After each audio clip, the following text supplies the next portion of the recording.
for, sweetheart? I accepted a date with a hunk. My God, we'll have to sell the house and move to another town. Mother, I'm serious. I'm going out with someone I don't know. Someone I have nothing in common with except blue. Someone who's just a perfect physical specimen. Has he got an older brother? How about a younger brother? Mother, Tony's never gonna let me live this down after the big deal I made about him dating Sheena, Queen of the Jungle. Angela, then you are just going to have to do the adult thing. Don't tell him. Deny everything and lie through your teeth. Oh, I couldn't. I'd never. I don't think. Good idea. Hello, everybody. Welcome back to Ayo, OA, the Who's the Boss podcast. I'm Tori. And I'm Kevin. And we are here to rewatch and discuss every single episode of All of Who's them. the Boss. Every one of them. All of them. Whether or not streaming services decide to take them down, we're going to figure it out. Yeah, we don't know how we're getting past season 3, I think, at this point. But we'll find it somewhere. Yes, we will. Today we're going to do season 2, episode 8. The title of this episode is Hunk of the Month. It first aired on November 19th, 1985. And the TV Guide summary says, Angela expresses disgust when a woman asks out Hunk of the Month, Tony, then eats her words when she agrees to date Mr. March. Mr. March. This episode was written by Karen Wengrod and Ken Cinnamon. There's Ken Cinnamon again. Oh, Ken Cinnamon. I love that name. Okay. So when this episode starts, Mona and her camera are back. Now, I went back to see, and we haven't seen Mona with a camera since Truth in Dating, where I guess it was like some kind of school project or whatever. Oh, yeah, that's right. Yeah, but now she's back, and this time she is taking pictures for a calendar that is going to raise money for an animal shelter. And this calendar is Hunks of the Month. So each month is a hunky guy from the town, I guess, local hunky guy. And one of them is Tony. So she's taking all these pictures of Tony in her apartment. She got Tony to get into just his underwear and put an apron on. But also, like, she has, like, the full, like, photographer's... What is that background? Like a back, just like a backdrop. Yeah. Like, where did she get all? I mean, I don't know. Maybe she borrowed it from the school or something. Right. And she's got like a little fake island set up where he's got some bowls and some shelves. So she's telling him, love the lens. I know. And Tony is like, love the lens, but he's cheesing. He's cheesing from the camera. Oh yeah. I love that he also has on black sneakers. I know. I don't understand what that is. Now he looks sexy. Don't get me wrong. It's cute. Yeah, I thought the same thing. But he would have looked sexier without giant black sneakers on. That's fine. Anything. Flip-flops. Now she's like, okay, now turn around. And he's like, what? And she's like, no, turn all the way around. And he's like, no, you're going to get a picture of me. Because I want to get a shot of your ass. Right. You're going to get a picture of me and my skivvies. All right, skivvies. But she's not going to, Mona is just trying to get a picture of Tony in his underwear. Because when is she going to use that for the calendar? Right, so she starts chasing him around the island like a boss would chase his secretary around the desk. And finally, he's turning back and forth and Angela walks in. So he ends up showing Angela his butt. And then he turns back around and she does get a picture. Mona gets her ass shot. Right. But yeah, I think Mona just wanted to take that picture so she could just show Angela Tony and his skivvies later. I guess, or maybe for herself. I don't know. That was never going to be able to be used in the calendar. Okay, so cut to the finished product. Tony's looking at the calendar. It is quite obvious that none of the photographs that Katherine Hellman / Mona was taking is that shot because the lighting is completely different. Yeah, the lighting's all flat. So Mona's quite proud of her work. Angela... And never mind, they got that calendar produced pretty quickly. Well, I guess this is later. Yeah, I guess we don't really know how much time has passed, but probably not. Yeah, I mean, they work fast. It's only a half-hour show. True. So, so Mona's quite proud of her work, and Angela's like, this is disgusting. And Tony's a little humiliated because he's like, well, it's February. That's the shortest month of the year. Right. He's insulted that he didn't get a better month. And Mona says, but you do have the cutest little ditty. And Yes. in not talking about his penis, they're actually Right. talking about the little poem that goes along with his photograph in the calendar, which is Tony cleans with manly power for ad exec Angela Bauer. Now, Mona wrote that, so she's also quite proud of that. So Angela basically says, it's disgusting, it's dehumanizing, like, why did you allow yourself to be photographed like this? She's annoyed because the calendar, not only was it produced quickly, it's already made its way to Angela's workplace. Right. And it's hanging up, open to February. Yes. So she goes on a tirade telling Tony, like, you're so shallow, just letting women ogle you like this, like a piece of meat. And Tony's not at all fazed by this. He's like, yeah, I don't really see the problem, but thank you for your your input. Now the phone rings, and Angela picks up, and she says, yes, this is ad exec Angela Bauer. Right. And someone's looking for Mr. February. So she hands the phone over to Tony. And before she does that, she again lets him know that whoever is on this phone only wants him for his body. He's merely a sex object, and that's all they want from him.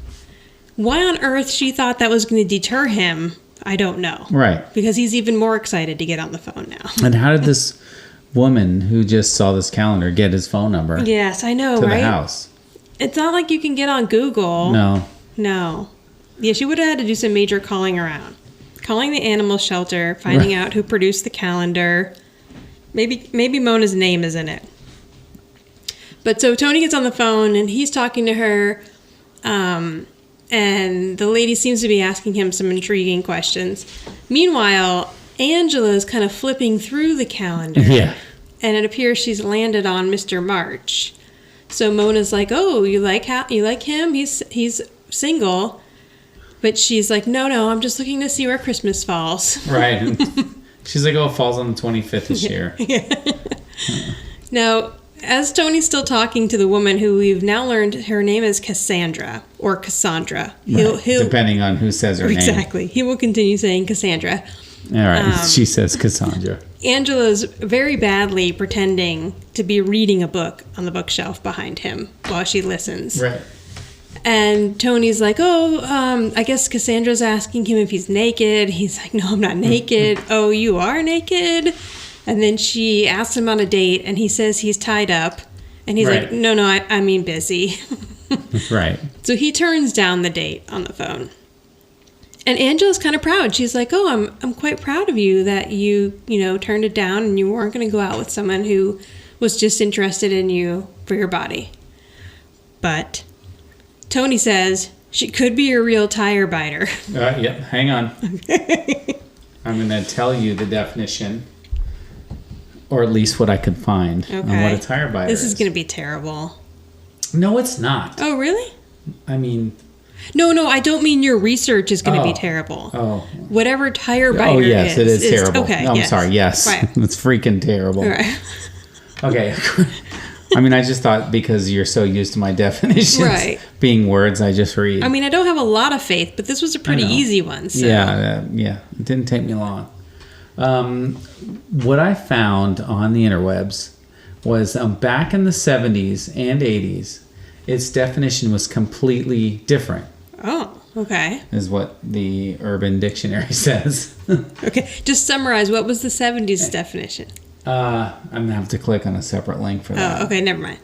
So, anyway, it's basically an ugly girl, a dog, which chases cars. Right, yeah, okay. Tire biter. That makes sense. You want to know? I mean, I can look with the 70s. No, it's probably just as bad, but they just chased a different type of car, maybe. Yes, I think that's pretty much what it means. Okay, so Jonathan... So it basically means an ugly woman. Which makes sense that he would say. Right. Thanks, Tony. Right. just- She's probably they're just a real like- tired. They're like, you know what? We've used dog in scripts way Right. too much to describe women. Let's try What's to think of something something else. Oh, tire biter. Okay, that's good. So bad. Now, little tiny Jonathan comes in, adorable Jonathan, and he's like, Tony, will you do me a favor? Will you make up muscle? And Tony, of course, does. And then he opens the front door I know. to show a little It's gaggle of bizarro girls, of young girls who have paid a nickel to see Tony make a muscle. So this little girl in the front here is named, the character is Jenny Whitner. Oh. She's played by Carrie Houlihan. And I looked her up, and now she was on a show that I did not watch that was called Our House. Do you remember that show? No. Okay, so it was Wilford Brimley, and he played and Shannon. It was actually an all-star cast. It's Shannon Doherty was her older sister. Oh, okay, yeah. Chad Allen, who went on to do Dr. Quinn, Medicine Woman, another favorite of mine, Right, was her yes. brother. Deidre Hall. He's the blonde guy on Dr. Yeah, he's Quinn, the right? blonde. Okay. Yeah, he's her blonde, her son, her older son. Deidre Hall, and then Wilford Brimley. And so it was like about a mom who moves back in with her father, That's I believe, the to raise diabetes her guy, kids. right? Yes, he is. And so so she was on that show for its Okay. entire run, and then since then she has not acted. Yeah, I couldn't find anything other information about her, but I always think that's interesting when someone like can just completely drop out of the public eye after being a child actor. But I hope she's doing well. She is adorable. Yeah. So she's like the most vocal of this little group of girls. And she's like, wow. She's so excited at Right. Tony's muscle. Tony's muscle. She says, maximum attraction. So now Angela comes over and she's like, what is happening? Jonathan, you cannot charge these little girls a nickel to see this. And Samantha's like, yeah, my dad's worth at least a dime. And Angela says, I should call all of your mothers and let them know what's happening. And little Jenny Whitner in the front row says, my mom's right here. Right, And Wendy's cut to back. here's Yes. Wendy Whitner. So Wendy Whitner is back. We met her first in the episode First Kiss. Yeah. She's played by Dory Brenner. And I have to say, she is the MVP of this episode. She is. Yeah, like I enjoyed her character on First Kiss. I thought she was funny, but in this episode, she is fantastic, and She it is. makes me want more Wendy. Yeah. So She's really funny. And poor Herb, which we'll right. find out more about later. So Wendy comes out of the back of the pack of women and she little girls, and she's like, I'm here. I have my nickel. Right. So now it's a couple of days later. And they're Sam and Wendy. Wendy's back, but she's wearing different clothes, which is how I figured out it must be a few days later or the next day. Oh, she is? Oh. Yeah. I first I thought it was all the same day, you're but right. see, she has like Yeah, a yellow blouse yeah, on you're there, right, and then you're she has a red sweater on. So it's now the day of the calendar signing party. And so Samantha, Wendy, and Jonathan are in the kitchen, and they're looking out the kitchen window to see the guys going up to Mona's apartment for this party. Angela is pretending that she doesn't care about this at all and is sitting What at is the she kitchen doing? table. Clipping coupons? No, she's doing Publishers Clearinghouse, which we find right. out later in the scene. That's right. So Samantha's like ogling the guys with Wendy. Wendy's very into it. And Samantha's like, oh, there's Mr. August. What a hot month. Right. And Wendy says, let me see. And then clears Jonathan. Yeah. So Wipes him right off the sink. Jonathan's standing on a Poor chair Jonathan. so he can see out the window, and she just pushes him right off that chair. It's I know. fantastic. So Poor she little pushes Jonathan. him out of the way, gets up there, and Jonathan's like, hey, I have this tool first. But she doesn't care. She's like a child. She's like tough. So Yeah. Wendy says, look at those overdeveloped pecs. And Jonathan Jeez. asks, what? No, it's good. Yeah. Oh, yeah. Jonathan asks, what are overdeveloped pecs? Right. And she says, something an orthodontist's wife never gets to see. Oh, poor Herb again. So we set up there with that her husband is an orthodontist. So Wendy really wants to go to this party, and she's trying to get Angela to go with her. Angela has or is pretending to have no interest in going up to this party. She's busy filling out her paperwork for Publishers Clearinghouse. And I looked that up. That still is running. Really? That's a thing? Yeah. Wow. Now, is that the thing with Ed McMahon and the giant check? Yes. Okay. So, yes, it is still running. Because I feel like that's going to come up again in this series, but much later. So Wendy tells Angela, listen, if I go to this party and I run away with a man and now my husband is left to raise 2 children, it's going to be all your fault. So that apparently guilts Angela enough to get up and go to the party with her. But Angela tells her when she wants Herb, who is Wendy's husband, and Wendy to remember this when Jonathan needs braces. That's right. So up at the party, Tony's signing calendars. He's having a good time. He's talking to people. And Grover is back, which I was wondering if we were going to ever see Grover again.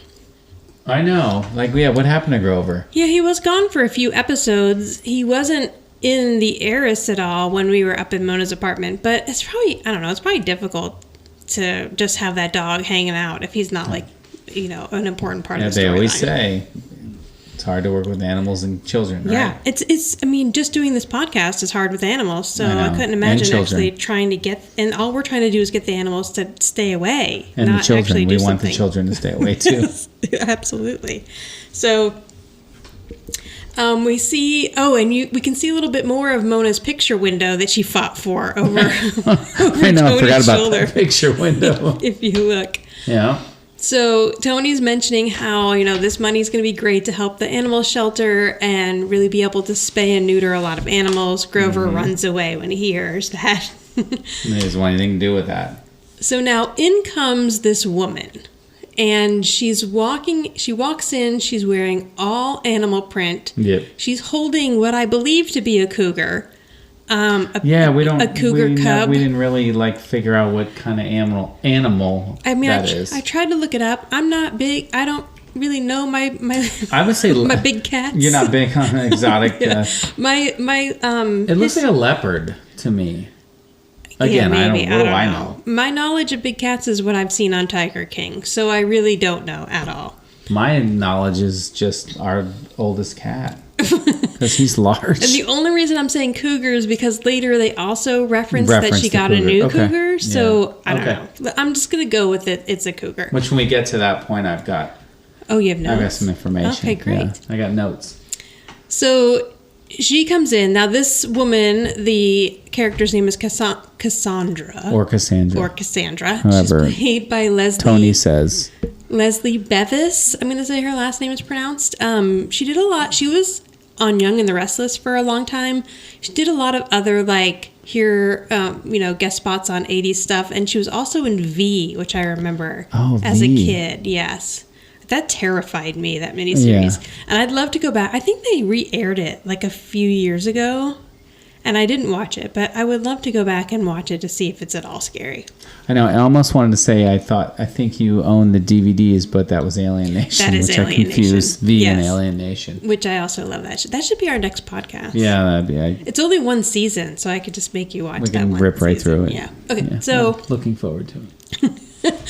So she comes in, and Tony realizes that this is the woman who was on the phone. Mm-hmm.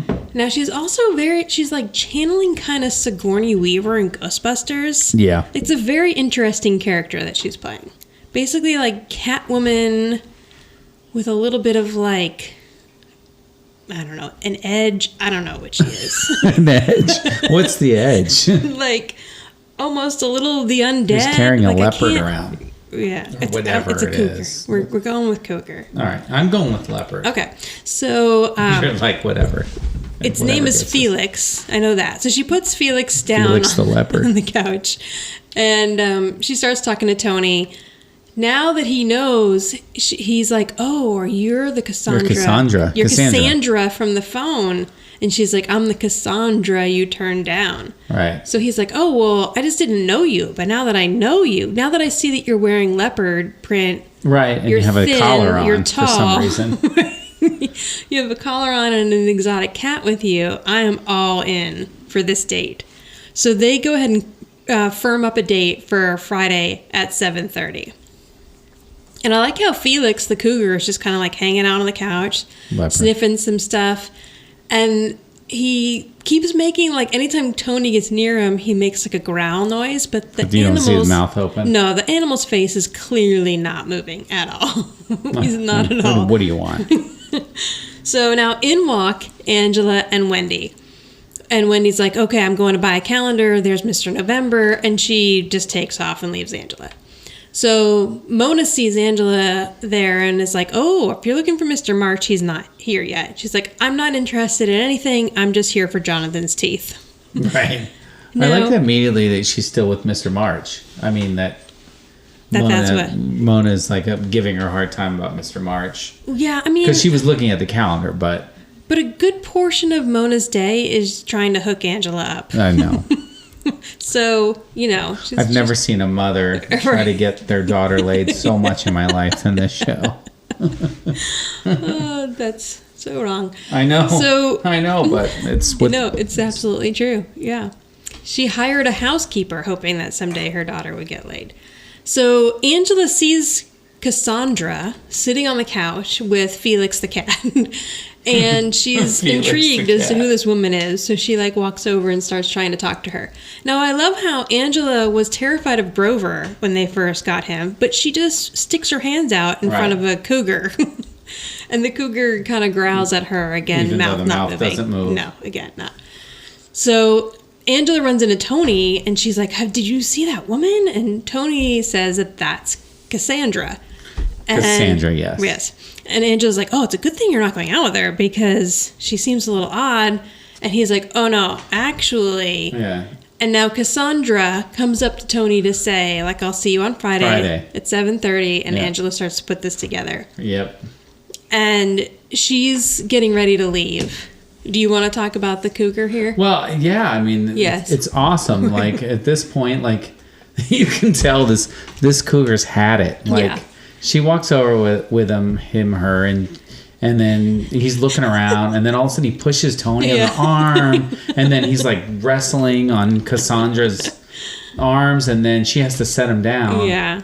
And then she opens the door, and he runs away. Yes, pulling her out the door. You can tell that the trainer is trying hard, probably behind the scenes, and probably everybody is kind of freaked out in that scene. What is this thing gonna do? I don't know. It's a baby, I guess, and it's probably so trained, and it may be sedated. That's true. I bet you there was probably a little bit sedated. I know. It would be interesting though. I'm curious to know how that is, how that all works out. But they don't. I don't know. I also would think the casting notice for Cassandra had to be interesting. Tall. Yeah. Brunette. Yeah. Good with big cats. I know. Is that a thing? You're gonna be carrying around a I guess if the trainer's kitten there and it makes the actor feel at ease, it's fine. Yeah, she doesn't seem nervous at all with it. So but she that probably thing was done by the end of that scene. Yeah, it's I'm out. I'm going back to my little cage. Yeah, I want snacks. I want some biscuits or whatever raw meat you feed me. I'm done. Now back in the living room, Wendy and Angela are talking, and Wendy's like, "Of course he would want to go out with her. That woman would make Herb's hair grow back." No, whatever that means. Poor Herb again. I know that guy just gets thrown under the bus. He has no hair. Apparently looks nothing like any of these hunks. Oh, poor Herb. Angela's like, I don't really understand what all the fuss is about, and she can't believe that anyone would find that kind of blatant sexuality attractive. And enter Mr. March. Yeah, so the doorbell rings, she answers the door, and it is Gus. So this actor is Grant Alexander, best known for Guiding Light. I've never watched Guiding Light, but he was in a lot of it. I know, but I recognized him because we did determine he's in All My Children, right? No, Guiding Light. Oh wait, maybe he was also in All My Children. That's where I recognize him from. He was in. He was in 10 episodes. I shouldn't admit that. But All My Children. I know, but when I was a kid, my mom watched All My Children all the time, every day. Oh, okay. Even when I was in high school or when I got older. Yeah. They had it on the VHS, and we ate dinner and watched All My Children. I know. I've seen way more All My Children than I could care to admit. Okay, so he was on that is exactly where I recognize him. Because when I first saw him, I'm like, I told you, I'm like, I recognize this guy. And it was 10 episodes? That's insane. Yeah, but I would recognize him. Are you sure your mom didn't like Guiding Light? Because he's in 326 of those. Never watched Guiding Light. Huh. Okay, yeah. All My Children. That's you know what? it. Maybe he was in more though, and it's only. And I think maybe he had a bigger. I feel like he had a bigger role. Like he was some kind of crazy. There was a crazy character. Right. Sounds All My right. Children. He died and then he came back. Yeah, or just like he was like some kind of murderer or something. I don't know. Whatever. I don't remember, but I just remember he looked familiar to me. But he's just sort of like the classic, what would have been considered hot, I guess, in the 80s. Oh, like, yeah. Looks like a Ken doll. Got the Miami broad Vice shoulders, outfit on. Right, yeah. Blonde, broad shoulders. Yeah. So Wendy says, "That's him! Mr. March, page 6." And she reads his little ditty, which is, "Gus is here with happy tidings to install your gutters and aluminum sidings." Yeah. Now, he's like, "Oh, you want your calendar signed?" So yeah, there's a lot going on here at this scene. Right? So so Angela gives him the calendar to sign. She's now kind of like acting like a schoolgirl.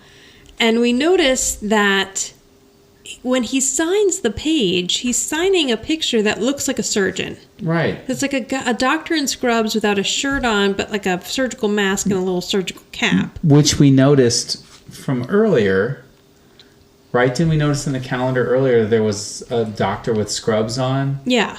So he's also he's signing, and in the scene you see him signing the calendar, and you see the doctor with scrubs and the mask when it's like hanging over, but it's also on the back page. Like I think every page is. Yeah, and it doesn't even look like it says March. And it doesn't say March. Many things wrong here. And also the picture.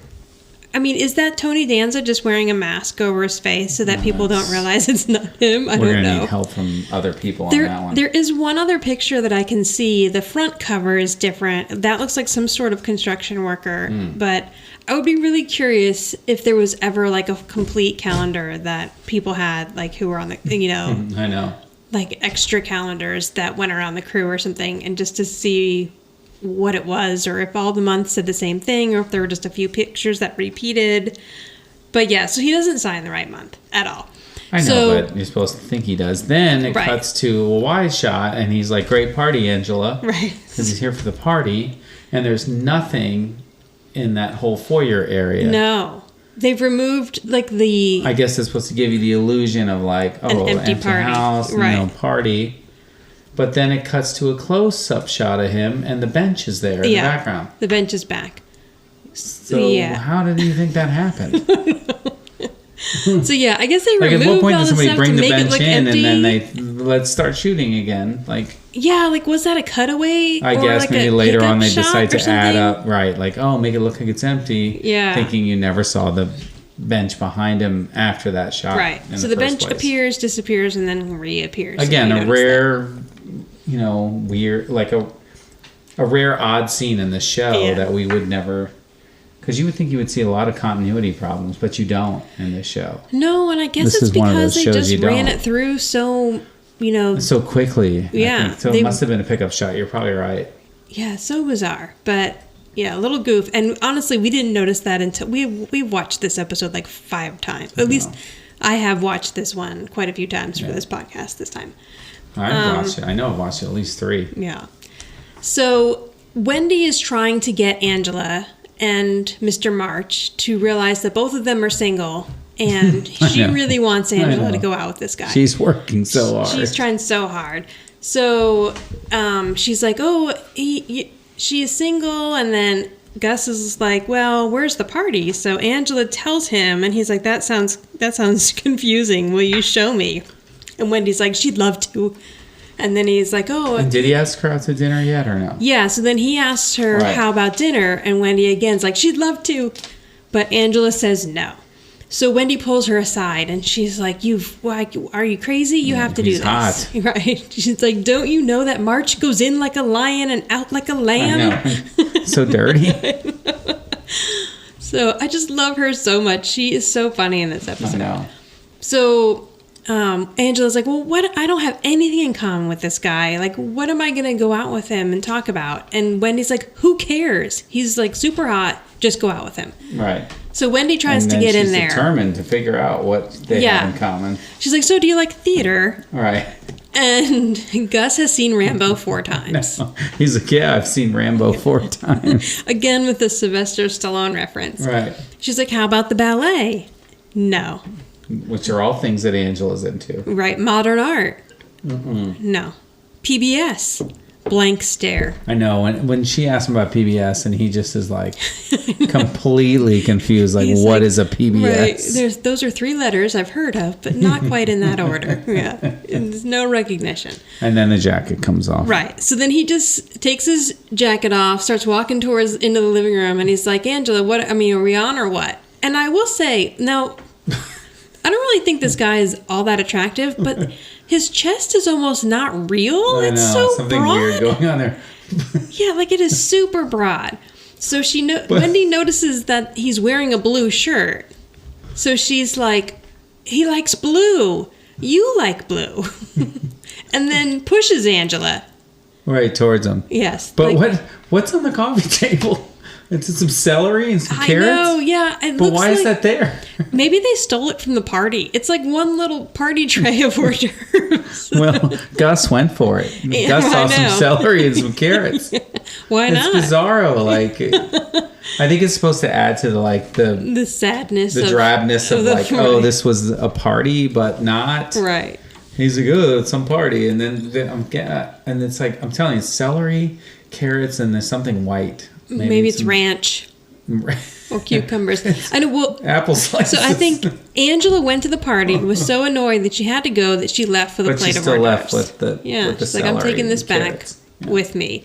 So I find this storyline is interesting to me, and it's interesting that they did it, and I really like how they're kind of flipping the tables here on like Angela, who we normally wouldn't think would go out with someone just for their looks. Yeah. Kind of doing more of something that Tony would do and like consider just going out with somebody because she thinks he's attractive. Yeah. And he does have Paul Newman eyes. Right.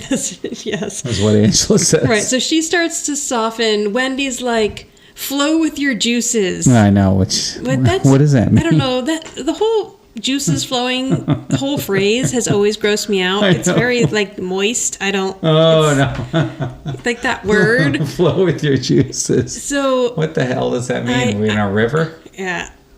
So, but she's basically saying, stop thinking so much. Right, and just go with it. Right, just go with this. So, I also think that like they're kind of portraying her sexuality more than we've seen before. I mean, and the character of Angela, as naive and as romantic as she is, she has never really shied away from sexual situations that we've seen. Like, no. She, clearly had sex with Grant without really being in a committed relationship. So it doesn't seem like it's so out of her norm and that she really has to like be in love with someone or be in a relationship with someone to have sex. But if she's planning to have sex with this guy, it is different in the fact that they're just showing that she's just going out with someone because of their sexuality instead of, because she's attracted to him. No, all right.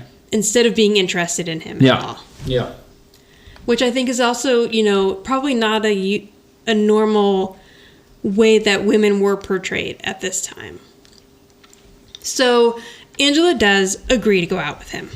Now, once Gus has left and gone, I guess he wandered over there on his own to find the party. He got his celery and everything, and then he left. She didn't go with him. Then he says, how about the dinner or whatever, Angela, 8:30.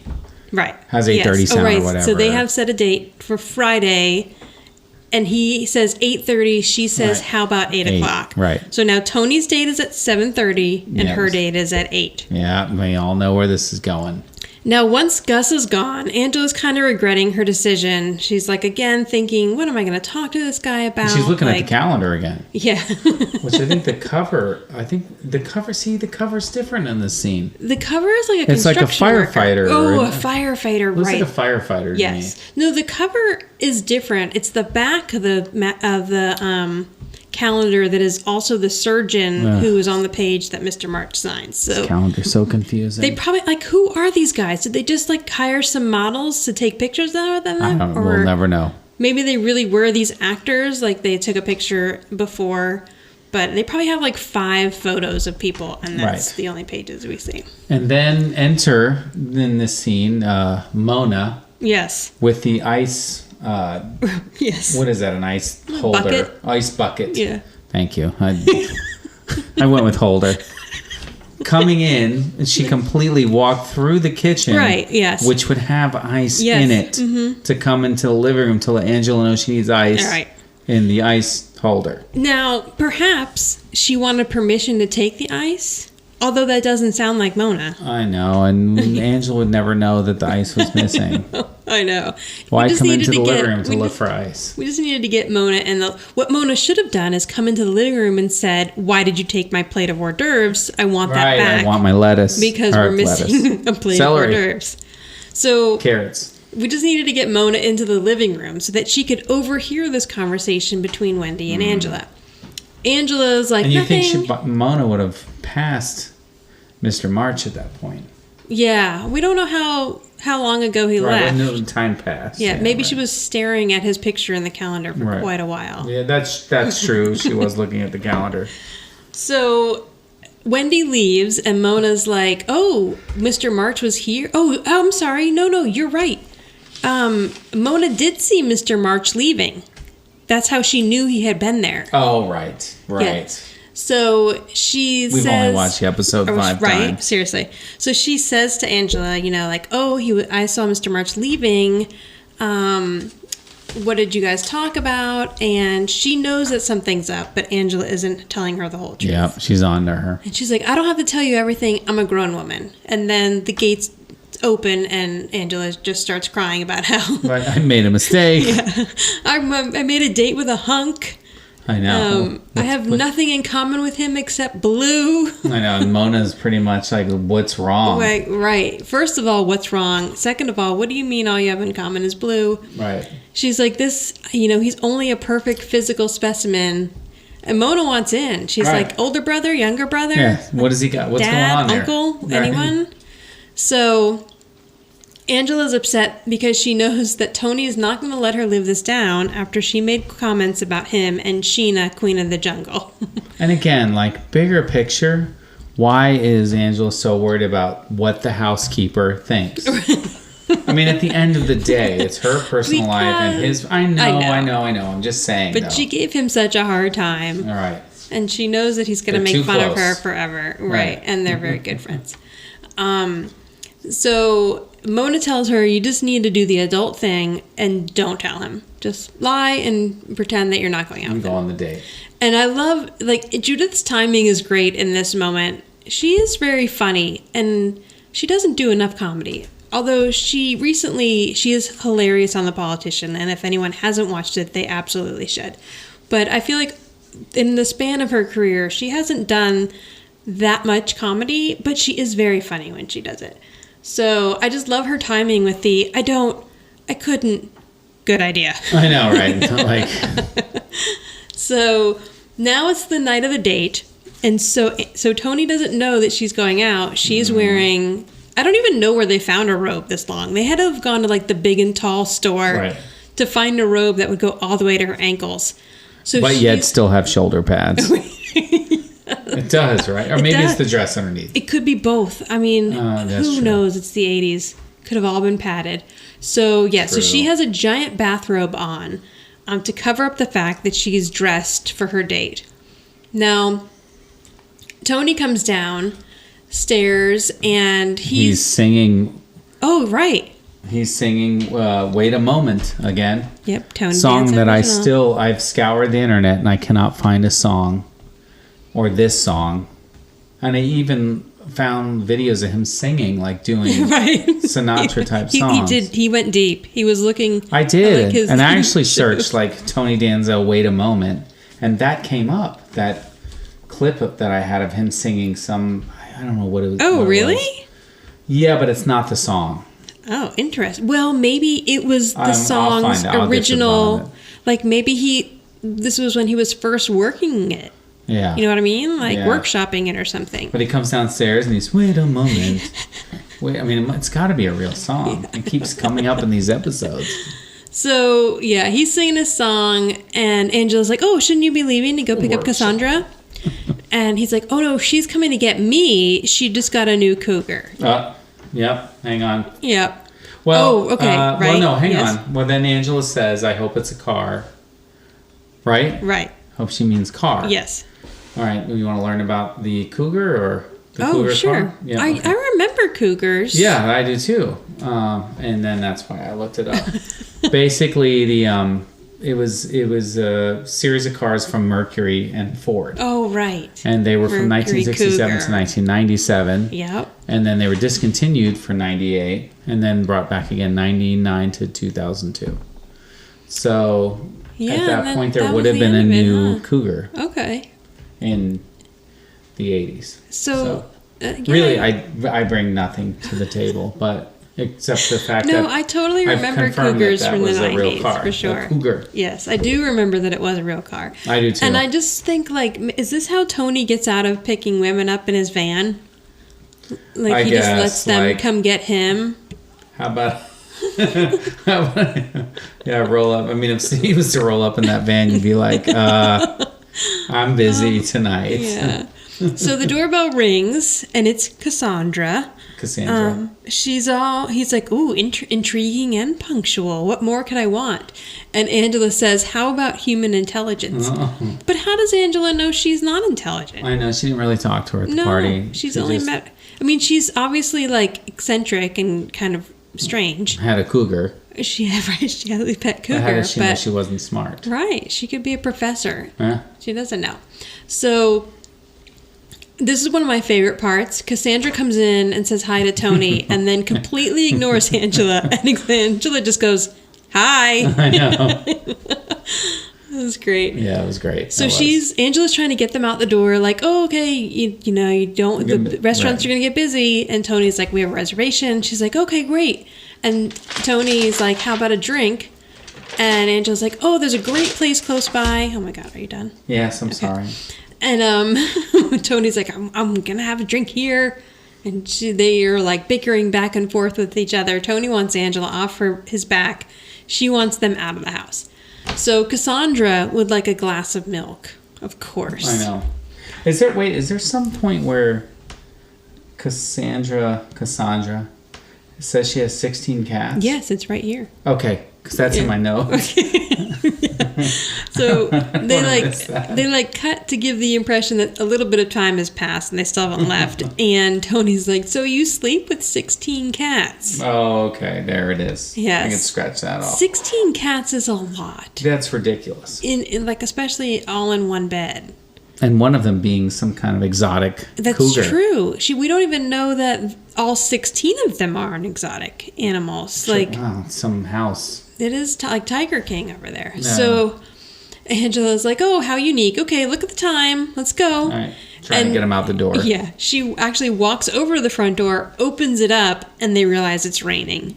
Mm-hmm. Now, of course, Cassandra hates the rain. Right, because cats hate water, Right. right? Yes. Except for our cat. One of Right, our we have one cats cat that absolutely likes loves water. So there's thunder. Cassandra's like digging her nails into Tony and getting all nervous. Now the For some door's reason. open and Gus just walks up. I know Gus. I like Gus. Gus made me laugh. And Tony's like, oh, hi, Gus. What are you doing here? And he's like, oh, I'm here for my date. But he notices that Angela's wearing a robe, and now he's concerned that he could be early because she doesn't appear to be ready. Right. And this is when Tony realizes that Angela's going out with Gus. Mm-hmm. So he's all like, you and him? And Angela's like, I don't want to hear a word out of you. Stop it. And he's like, oh, what word is it you don't want to hear? Is it ogle? Is it shallow? Right. Is it driven by hormones? He's throwing back all the things that Angela said to him about wanting to go out with Cassandra. Yep. So- Rightfully so. Angela's like, Gus, I'll be right back. I just need a minute. And And of course she goes in the kitchen. Right, and Tony's laughing the fact that she's going to be ready in a minute. And also, he question why she's going into the kitchen and not up to her bedroom. Right.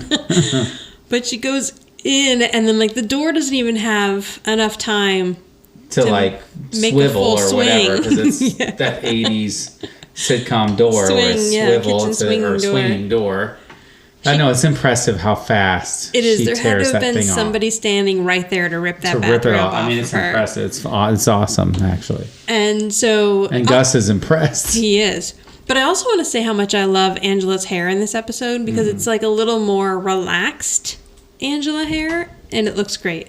Not quite sexy bedhead that we got from It Happened One Summer, but definitely not the hairsprayed helmet that we had in Custody. Yeah, it is. It is a little more laid back. Yeah. And Gus is excited she has blue on. Yes. Like because his jacket's blue. So Angela comes out in a very nice blue dress. It is. If you minus Very, the very shoulder good. pads and you maybe brought up the skirt a little bit above the knee, I really like the open back of it. It's very pretty. So yeah, so she's completely ready to go, and she's like, let's hit it. So yeah, Gus is quite excited that it's blue because he is also wearing blue. Now Gus is like, oh well, it's raining really bad.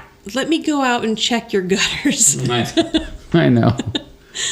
In his full date, outfit, he's going to go out there and check on his gutters. So he says to her, I hope you've been taking care of your downspouts. Oh, yeah. And then she's like, excuse me? Like, because it's dirty sounding. Like, It is. Oh, no, she says, I beg your pardon. Right. Yeah, his exact, it's so ridiculous. I mean, what would that be? Her boobs? Like what? Your downspouts, I don't know. I think lower than boobs.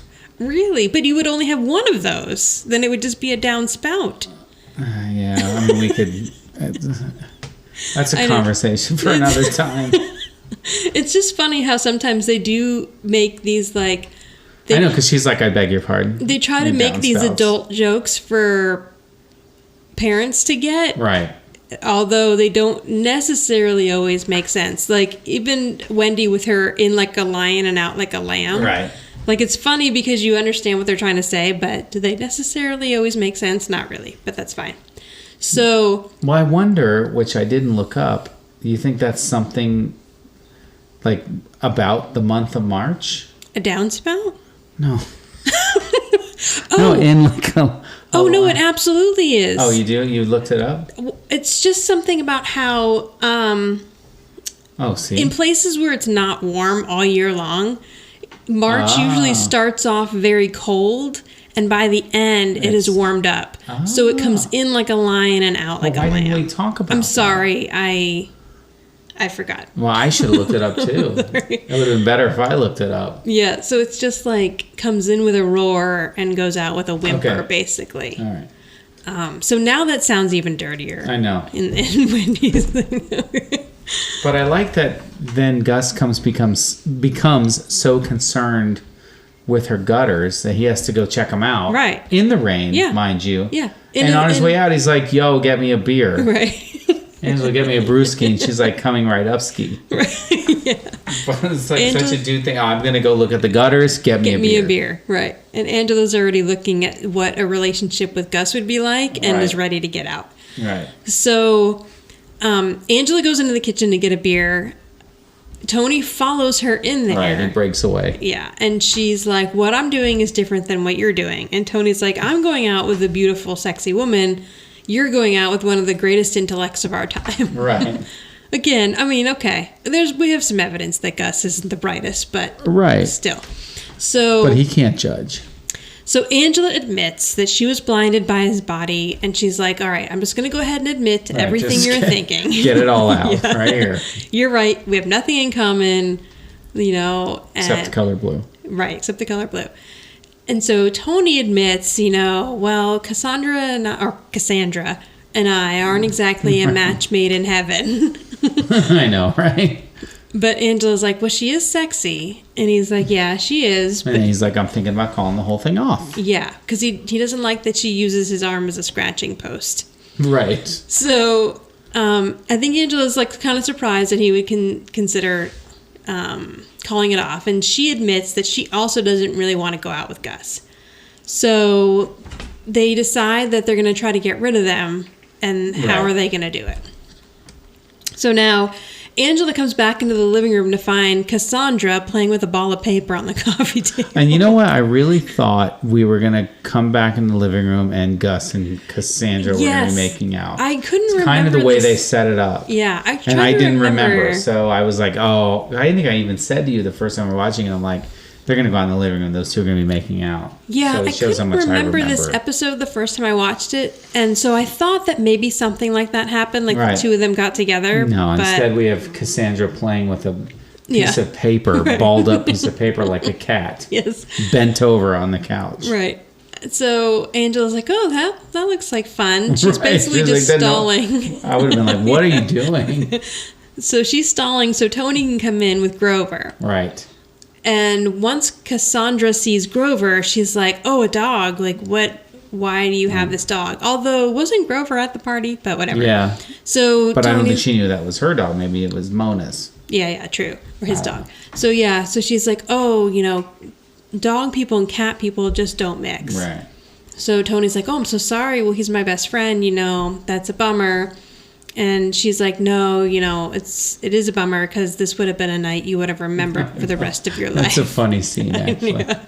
But I just love Tony's because she sad says little... it all like, close to him. This right. And then she walks seductive. out. And then he's like, it turns to Angel, it's such a long time. The rest of your life. Now Gus is coming back into the house as he sees Cassandra leaving. And he's like, oh, man. Yeah, sucker. Yeah.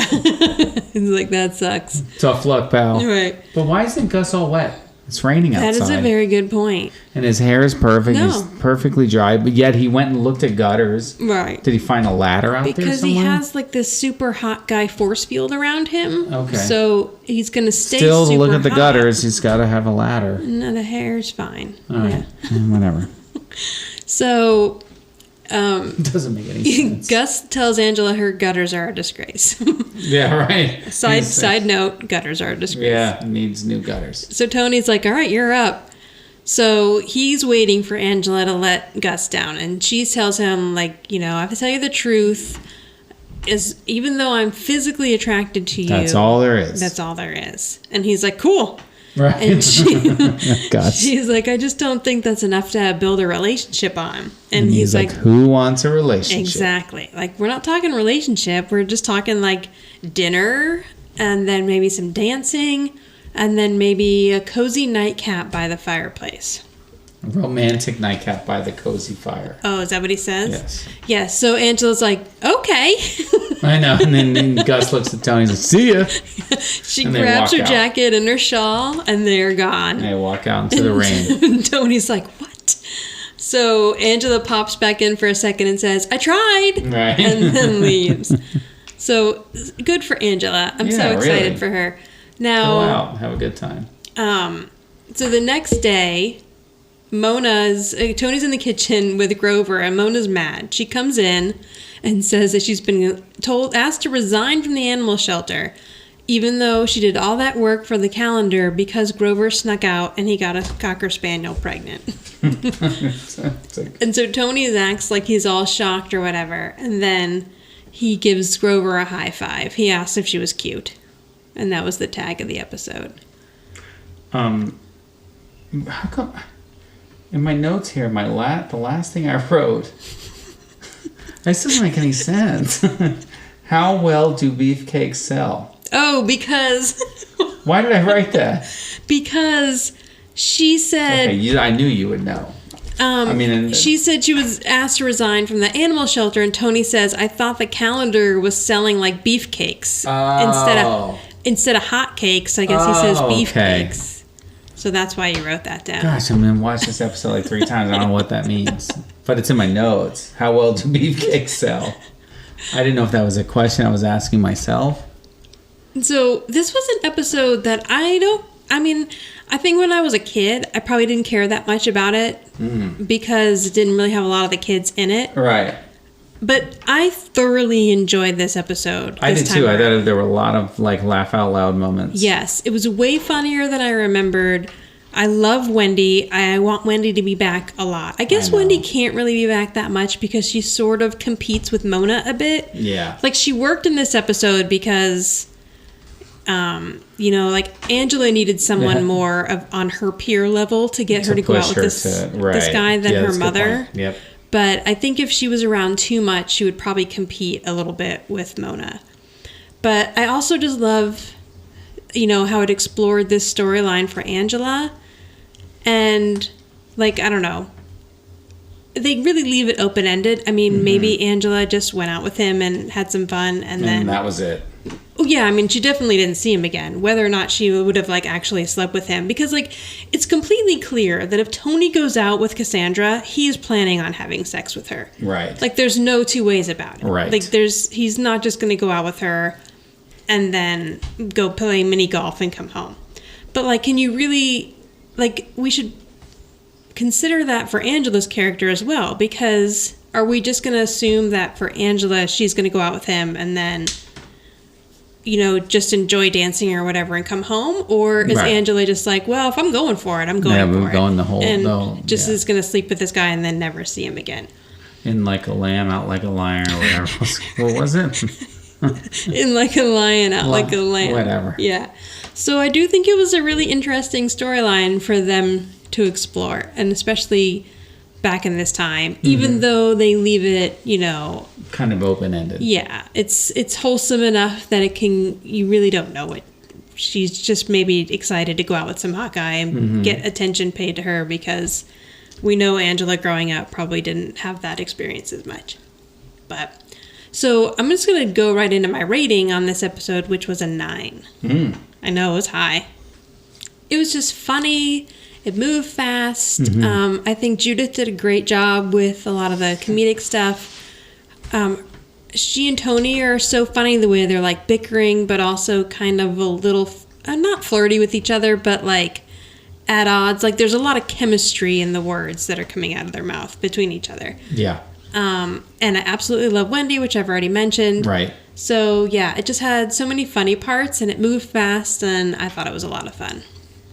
Oh yeah, it was a good episode. I gave it kind of there with you. I gave it an 8.5. Nice. I thought the same thing. I did like the scene in the kitchen between Tony and Angela where they're like both going back and forth about how they're going out on a date with a mimbo/bimbo. And then they you know, you can tell there's still that chemistry between them or like that like attraction. Right. That's like unwritten or whatever. Unspoken. Or unspoken. And I thought that was that it deserved an 8.5. Nice. Very good. Who's the boss around here? Me? Or my mother? Or maybe it's you? I think that Angela was the boss. Okay. Nice.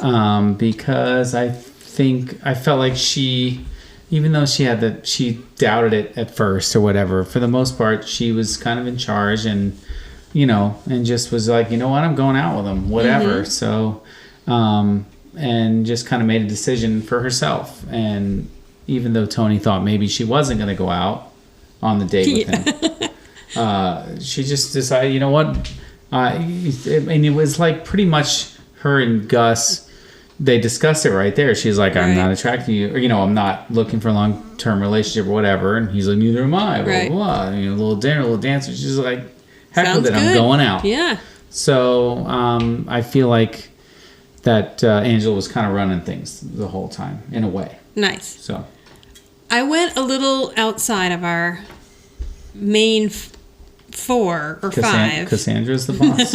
I went with Wendy Wendy. Whitner? Yes. All I right. did. I went with Wendy because she was like, you know, just do this, just go out with him. Like, it doesn't matter that, do it for me, do it for all the women. Like, let me live vicarious. That's good. I like that. That's very good. She convinced her to do it, you know, and then I think, yes, Angela does make the decision at the end, and she decides. But I don't know. I really did Angela really think the whole episode that she was gonna have to like have a relationship with this guy? Like, yeah, maybe it's just funny like how Angela's mind maybe works. she thought like if I'm going to go out with somebody, I have to consider the fact that maybe that this could end up being a relationship. Right. Like maybe they like it's not going to be a one night stand. Then, right. But I mean, with Gus, I mean, did she really think she was going to lead Gus on? I mean, Gus wasn't there for. Yeah. Gus asked her out for a good time. Right. But it I was think always maybe Gus's that's intention. not really her normal thing. So she's thinking like, oh, I'm gonna hurt somebody's feelings and something if we get involved. But yeah, so I just went with Wendy because I thought it was funny how she really was like championing for Angela to step out of her comfort zone. I like that. And to do something just for fun for one time. Yeah, it was good. All right, well, you can reach us at Who's the Boss Podcast on Instagram, or Who's the Boss Pod 1 on Twitter, or the Who's the Boss Podcast page on Facebook. Or you can go to anchor.fm/WTB podcast, and there you can leave a voice message. We need a couple OAs so we can play them at the beginning. Yeah, that'd be great. Now, we're also running out of songs. So if you know anybody who has recorded a Who's the Boss song and we haven't used it yet, please let us know. Or if you have any kind of, you have a ukulele or a recorder or harmonica. Oh, yeah, if you want to play a song for us, that'd be great. Yeah. I mean, I don't know. I'm not talented that way, so I don't know how difficult that is. I mean, I know the kid's piano teacher, she can just hear a song and start playing it. So if that's you, then go for it and let us know, please. All right, so speaking of songs, though, we have a pretty funny one for this is a good one. This is a good one. Who is it? It is Kelsey Abbott performing what's called the Who's the Boss song, but it pretty much is a description of this episode. Yeah, it starts off with this episode. But it also actually goes into another episode, so we're going to end up using this again later. We will. We'll have to use it again when we get there. Okay. But it's funny the way she does it. Great. So. If you like this podcast, please subscribe and tell all your friends and give you a big pat on the back. Remember that episode of Who's the Boss where Tony posed in his underwear for a calendar to benefit the Humane Society? The premiere party met a lady in red, but it turned out she wasn't right in the head. That lady thought that she was a kitty. Who's the boss? Who's the boss? Is it Angela or Tony? Then there's that episode where Sam has prom and Angela butts in and everything goes wrong. Sam gets mad and says that she's not gonna go. Oh no. Angela feels really bad for making Sam get all mad. So Angela buys Sam a dress and Sam decides to go to prom. Who's the boss? Who's the boss? Is it Angela or Tony?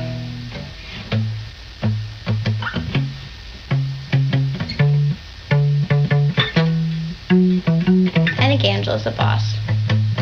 Because other than like literally being the boss, in episode 321, Tony says to Angela, and I quote, "You're the boss." I can't do any more without Michelle here.